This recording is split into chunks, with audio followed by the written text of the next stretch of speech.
Hi everyone, I am going to be talking to you today about our temperament testing. Um, when our puppies are just over 7 weeks of age, we try and do it 7 to 7.5 weeks of age. We conduct a temperament test on each puppy. Now, this is important for placing our puppies in the right homes. Now, whether this be a pet dog, therapy dog, assistance dog, or one of our breeding dogs, it's important for us to know their key personality traits at a young age. So, at 7.5 weeks of age, they have stable and non-stable traits. That's what we're testing. The stable traits are ones that are going to remain the same throughout the puppy's life. And that helps us determine what kind of role we're going to be placing them in. Then we have non-unstable traits, which with some work can be modified and changed. But we're also looking, that's also going to be dependent on how strong their fear response is to that certain unstable trait. Now I want to go through the different traits with you. So you know what we're looking at. So I will show you, I'll get the area set up and I'll show you what we do. But for now, I just want to talk about what we're actually evaluating. When we do our evaluations, we do a combination of different testing. So the main one we follow and where we've done our training through is the Badass Breeder Puppy Evaluation, and this is American Breeder and Trainer, and they've got a really great course on how to conduct puppy evaluations. We use that as our main testing, and then we add in a few different things. So as you know, we are members of the International Working Dog Association, and they also have temperament testing there. So what we do is we grab the key points from the Badass Breeder Puppy Evaluation, and then we add in some things from the International Working Dog Association as well.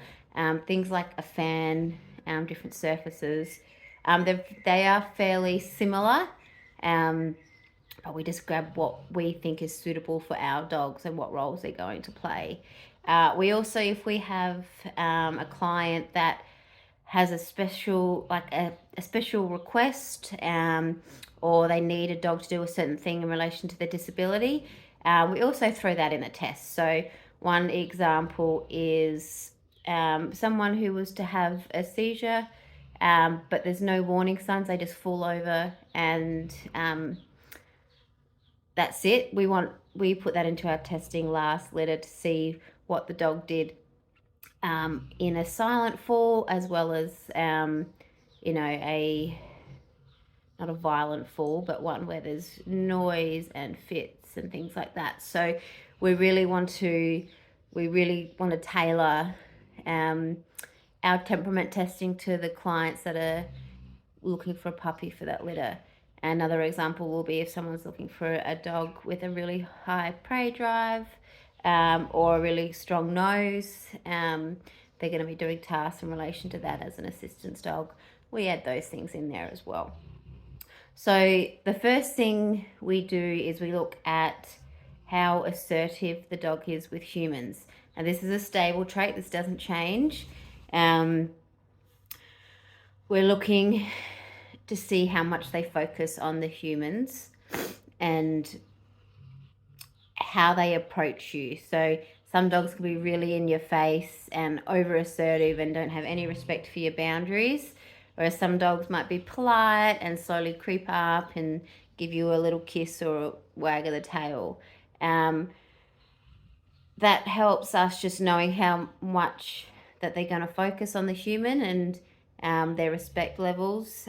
We find that most of our dogs are respectful of humans, not too in your face, and we want them to, they will be focusing, they do focus on the humans. So and that can also be good for placing with people that don't want a dog on them, or they just want a dog that's going to sit at their feet and respect them. So yeah, there's lots of different things that we can use that for. The next one, another stable trait, is confidence. So we will, through the whole testing, we look at how confident the dog is moving through all the testings, and if they take initiative and if they need much coaching to get over an obstacle or do something. Confidence, we want high confidence dogs because they're going to be going into so many different situations. So we're looking for assistance dogs that do have a lot of confidence, but are still respectful for the humans. The next one we're looking at is motivation level. Again, this is a stable trait. Being a working dog, we want them to be motivated, but we don't want them to be so motivated that they can't have downtime. And again, this will help. There'll be some people with who are wanting assistance dogs with disabilities that they need a lot of downtime in their life to be able to manage their disabilities. So we would be looking for a lower motivation in the dog, but still enough drive to be able to do what's required of them. Next one is our nerve strength and resilience. Again, this is tested throughout the whole test to see how they cope with different things. This is an unstable trait, which means it can get better. But with our breeding program, we put a lot of focus in making sure our puppies are used to a lot. And that starts with the ENS and ESI protocol when they're born, putting them under stress so that they learn to adapt to stress at a young age. And then when they start going out into the world, it's not a scary place. So if a dog was to show low nerve strength and resilience, wouldn't be putting them in an assistance dog role. They would be better off as a pet. But again, our breeding program really sets the dogs up for success with that. The next one we look at is touch tolerance. So do they like being touched? Do they like being handled? Are they doing it just to please you, or are they doing it because they enjoy it? This one is important for therapy dogs as well, because therapy dogs are getting a lot of touch and attention from people, and we want them to be able to enjoy it, not doing it just because. We don't want to be putting stress on them. Again, this is something we build up in our breeding program, that we massage them and touch them daily for the first 8 weeks, and we get you to do that when you get home. And they're Labradors and Retrievers. They do love being touched. But just looking for a few different things where a puppy might not like it, on some subtle signs. So that just helps with the placements there again. Next one is energy level. Are they just running around berserk, going crazy, or are they calm and controlled? Again, this helps match what their role is going to be and what the owner's capabilities are. The next two things we test is sound sensitivity and sight sensitivity. Now, these are unstable traits. We do a lot of work with adding in new sights, sounds, textures, objects, novel objects, everything. And we do some sudden movements, and we are looking to see how the dog reacts and recovers. So a little startle is okay as long as they recover within 3 seconds. If a dog shows quite a lot of fear in this part, I wouldn't be placing them as an assistance dog. But if they're medium to good sensitivity, then we'd absolutely do. We do find that majority of our dogs do recover well with these noises and sights and sounds. So generally, that's a fairly consistent testing that we do, and we get fairly consistent results. We look at prey drive. Do they want to play with the toys? What is it? If you throw the ball or a tug or something, are they driven by their desire to chase the toys and things like that? This is important when placing with other animals. If you've got a lot of other animals in your household, you don't want a dog with a high prey drive, but you also it also helps with the training tools that we use. So if you've got a dog with a high prey drive that loves to chase the ball, loves to tug, that's something then we utilize in their training as they get older, because they respond so well to these type of exercises. Some dogs, like, they can get highly motivated just to get a tug or a ball. So that's just an important to know in their training and as well as their placement. Another one that goes in with the assertiveness is the human focus. So are they interested, again, this is a stable trait, are they interested in the humans, or do they just want to do their own thing?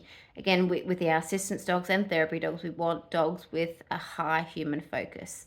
Now, this is something that our dogs all naturally have, and to have one that isn't focused on your human is quite unusual for the breed that we have.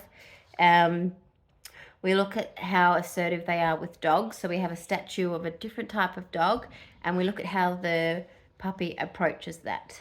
Again, this is just for placement. So if you've got other different animals with dynamics, and you've got ones that are quite submissive, you're not going to want a highly assertive dog placed with that family. So it just helps with those dynamics in the family as well. Now, the next one, which is a key one as well, which is just a stable trait, is their tender-heartedness. Now, we want the dogs to come to us and look after us if we're having a panic attack or a breakdown, but we don't want the dog to be so emotionally invested that it upsets them. Now, this is a really important one, because if we put a dog that is super tender-hearted into a role where someone's going to be having anxiety or panic attacks or breakdowns on a regular basis, and it draws a lot of emotion from the dog, it's going to be too demanding for them. So we want a dog that is respectful of the human, will tend to you, but without it distressing them. So if we do have a dog that is like significantly distressed by someone having a meltdown, then they don't get placed in those environments.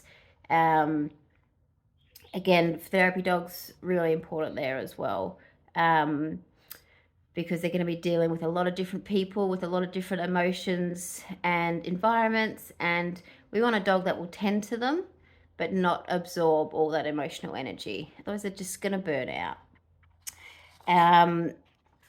We put some food hidden around in a toy as well, so we look at who's using their nose. Some dogs will have their nose straight down and just sniffing the whole environment. So we know that they're a really strong nose drive, which can help if we're going to be having dogs to do some sort of scent detection or retrieval. We have a large fan, which is from the International Working Dogs Association. Put that on suddenly, see what their response is. Again, we don't want them to startle too much. When they're out working and they're going to have a lot of sudden things come pop at them, and we want them to be able to go, oh, okay, I see that. It's unusual, but I'm going to move on. Very crucial. So that's the lowdown on our temperament testing and what we do. Once we have the testing, we have a scorecard that we go through, and we can list what their traits are. And then I like to go through that with each of the puppy owners and say, look, this is why this dog is suitable for you, this is why this one is not. And then we have a discussion about what dog we think suits their role and their home and why, and we make an informed decision together for which puppy is coming into that home. That's about it for now. We will come back when we've got the temperament testing set up and run through the obstacles and things that we're going to do. Okay, thank you.